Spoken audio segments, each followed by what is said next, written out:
H.F. Dangberg Sr. was my great-grandfather. I grew up on this place, and this has been my home ever since my mother brought me here. In 1904, my great-grandfather passed away. My grandfather, H.F. Jr., Fred, employed the services of Mr. de Longchamps, a noted architect at that particular time.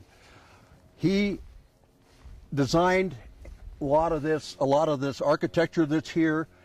And at that particular time, in 1918, there was a tremendous expansion of the ranch. We moved the old butcher shop from the south side of the ranch over to where you see now, and it was designated in 1918 as a reminder of the time when that was moved. My grandmother Gertrude really loved these gates. This was a formal entranceway into the home ranch. Many U.S. senators, congressmen, representatives, and a very good friend of the family, Will Rogers Jr., came through these gates to meet with my grandmother and grandfather. Back over there, this is the men's bunkhouse, the one that's boarded up, and the other one, when I was growing up, the brick house, also designed by de Longchamps, was the cook's house.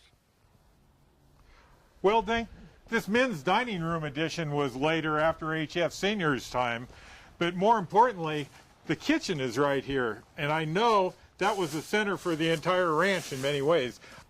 This is a door I remember always coming in and out, but I don't think that the company did that, did they? No, they certainly didn't, Mike. This is a door that was used for family and friends. The doorway that you see in the front was used for special guests, the ones that came in, the very influential businessmen, as well as the politicians. But this area right here, this was a focal point for family and friends. This is the original bread box in the kitchen. I remember so many times our Chinese cooks making the bread. The flours were stored down in here, kneading the bread, kneading the dough, baking it in here in pans very much like this. And it was really exciting to watch them do this. And the smell of the fresh bread coming out of this was just absolutely phenomenal. It makes me hungry right now to think about it. And the stove itself was wood-fired. You can see some of the original ovens right here, and many a roast has come out of this oven. And again, it makes me hungry just thinking about that. Now, Dinky, didn't they cook for everybody here? Yes, Mike. But they ate in separate places. Yes, they did. This kitchen was a central focus point. The men's dining room, the men ate in there separately from the family. The formal dining room for the family was in back and to the other side of us over here. This is the family dining room. As you can see, this is a little bit more elegant than most of the family dining rooms in the area. And the reason that this was built and the reason for its elegance is because of my grandfather and his connections with the high and mighty and the powerful politicians and businessmen. He entertained governors, he entertained congressmen, he entertains U.S. senators here, as well as a number of great businessmen. I don't know if you're aware of this or not, but at the time that he was really going, he used to go down to the Palace Hotel. He rented a suite, an ongoing suite at the Palace Hotel in San Francisco. And to show you how well connected he was, the Palace Hotel would only serve mint and butter. That's pretty impressive, Dink. This is the men's dining room. The family and the men did not eat together, as you can see. This is where our hired hands all came to eat, and where they were served also by the Chinese cooks who were working in the kitchen, came on out, put the individual servings in front of these guys, plus the seconds were in the middle of the room. This seat right here, I can remember as a youngster coming down, and maybe 4, 5, 6 years old, coming down and sitting here early in the morning, around 5 o'clock is when the men ate, and having breakfast with them.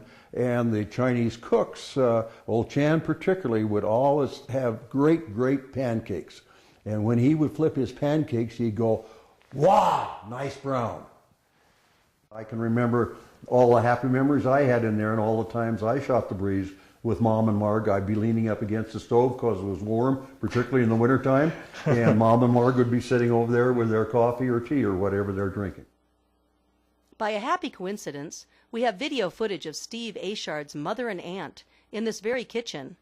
In 1984, the University of Nevada Oral History Program, under the direction of Tom King, interviewed Steve's mother, Ruth Achard, and her sister, Margaret McDonald. I was running the 3/4-inch camera, a format that has completely disappeared. This now priceless footage allows us to step back into an earlier generation of the Dangberg family through selected excerpts from those interviews. I'd like to spend a couple of minutes talking about the Chinese cooks who were here working for you over the years. Where did your family get the Chinese cooks? As far as I know, they got them in Carson usually, because there was a pretty Chinatown in Carson. there was a Chinese settlement there, and whenever a cook would leave or they wanted to go on vacation or was sick, they just went down to Carson and got another Chinese cook. Of course, they milked here, and they had their cream and their milk here, and they let the milk get sour and make marvelous cottage cheese. They always made their own cottage cheese and had their own cream. That was really good.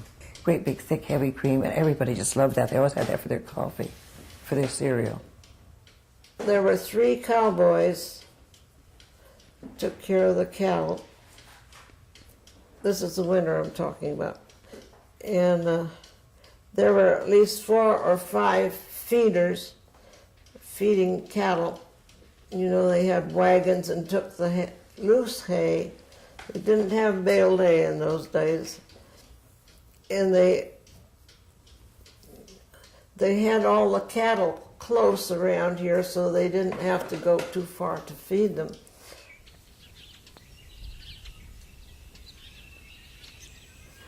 I never wanted to be a girl. I always wanted to be a boy.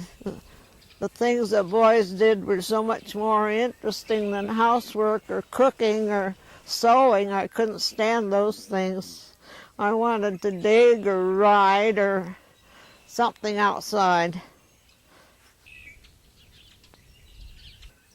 The most interesting place around the ranch was the barn.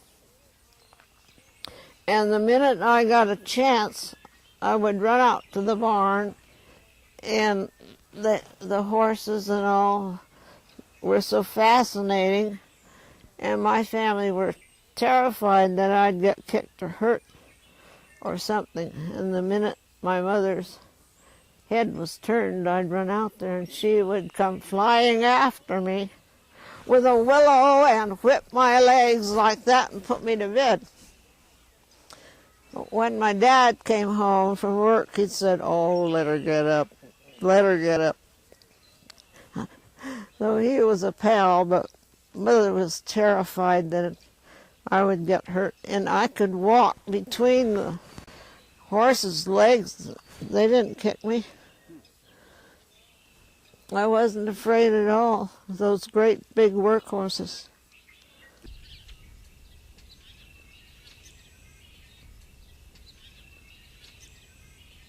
This is a breaking cart, and they broke all the horses that they used on the ranch were broken with this cart, and they put a mare that was already trained on the right-hand side, and they put the horse that was to be broken on the left-hand side.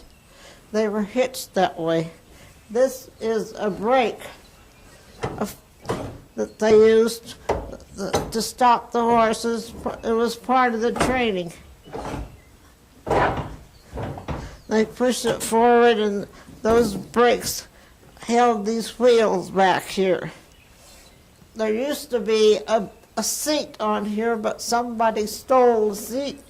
It's all broken, and it was up there, and the driver sat there with his feet braced against this, both feet.